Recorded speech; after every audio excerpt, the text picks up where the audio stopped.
Dwight David Eisenhower. October 14, 1890 to March 28, 1969.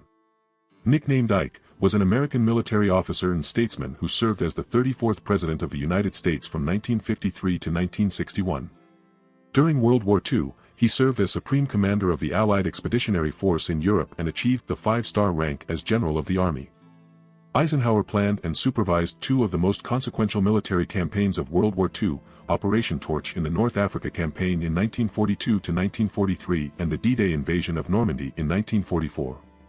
Eisenhower was born into a large family of mostly Pennsylvania Dutch ancestry in Denison, Texas, and raised in Abilene, Kansas.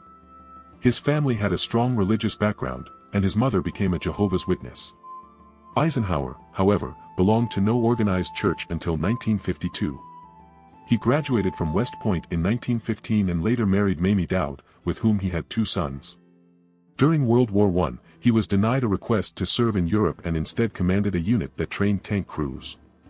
Following the war, he served under various generals and was promoted to the rank of Brigadier General in 1941. After the United States entered World War II, Eisenhower oversaw the invasions of North Africa and Sicily before supervising the invasions of France and Germany.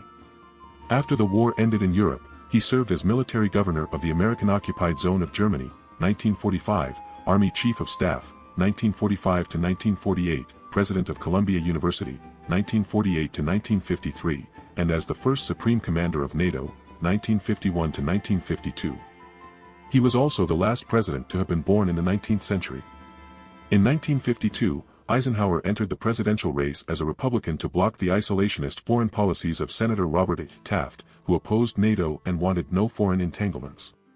Eisenhower won that election and the 1956 election in landslides, both times defeating Adlai Stevenson II. Eisenhower's main goals in office were to contain the spread of communism and reduce federal deficits. In 1953, he considered using nuclear weapons to end the Korean War and may have threatened China with nuclear attack if an armistice was not reached quickly. China did agree and an armistice resulted, which remains in effect.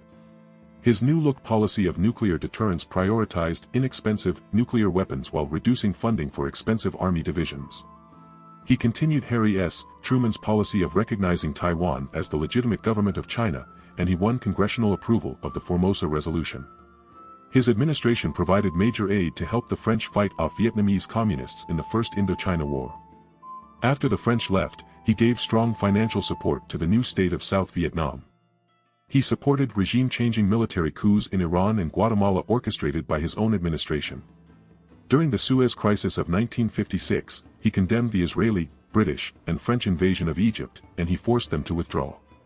He also condemned the Soviet invasion during the Hungarian Revolution of 1956 but took no action. He deployed 15,000 soldiers during the 1958 Lebanon crisis.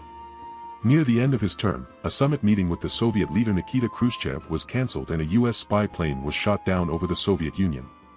Eisenhower approved the Bay of Pigs invasion, which was left to John F. Kennedy to carry out. On the domestic front, Eisenhower governed as a moderate conservative who continued New Deal agencies and expanded Social Security. He covertly opposed Joseph McCarthy and contributed to the end of McCarthyism by openly invoking executive privilege. He signed the Civil Rights Act of 1957 and sent Army troops to enforce federal court orders which integrated schools in Little Rock, Arkansas. His administration undertook the development and construction of the interstate highway system, which remains the largest construction of roadways in American history. In 1957, following the Soviet launch of Sputnik, Eisenhower led the American response which included the creation of NASA and the establishment of a stronger, science-based education via the National Defense Education Act. Following the establishment of NASA, the Soviet Union began to reinforce their own space program, escalating the space race. His 2 terms saw unprecedented economic prosperity except for a minor recession in 1958. In his farewell address to the nation, he expressed his concerns about the dangers of massive military spending, particularly deficit spending in government contracts to private military manufacturers, which he dubbed the military-industrial complex. Historical evaluations of his presidency place him among the upper tier of American presidents.